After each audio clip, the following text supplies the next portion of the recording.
पता नहीं, election commission का इख्तियार दायरे कार भी नहीं है ये। जब तक कोई अदालत किसी जमात के बारे में फ़ैसला न कर दे उस वक्त तक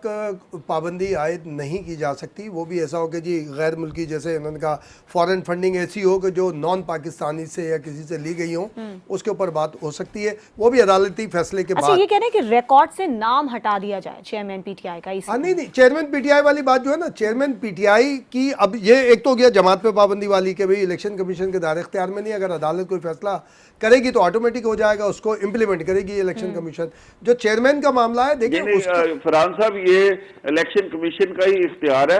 अलबत्ता रेमेडी के लिए वो आप अदालत में जा सकते नहीं, वही मैं कह रहा हूँ, लेकिन पहले अदालत में आपको किसी ना साबित करना पड़ेगा ना। जबकि इलेक्शन कमीशन में फॉरेन फंडिंग केस आपको पता है प्रूव्ड है,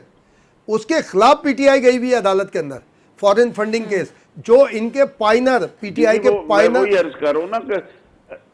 इलेक्शन कमीशन की अथॉरिटी है, वो डिसीजन ले सकता है, आगे अपेलेट कोर्ट में जाना पड़ता है। जी, वो जांच के लिए जो है ना सर, अब वो अदालत से जो भी फैसला है, उनके जो पाइनर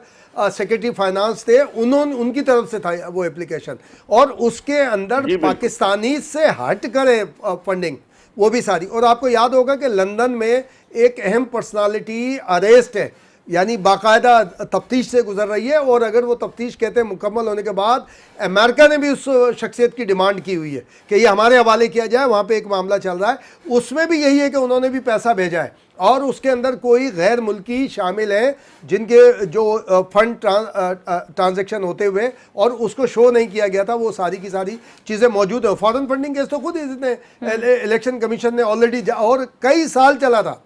और उसके खिलाफ भी पीटीआई कई मरतबा तहकीकात रुकवाने के लिए अदालतों में गई थी, अदालतों से आती थी कि इसकी तहकीकात रोकी जाए, लेकिन बिल आखिर उसका कई साल के बाद वो फैसला हुआ।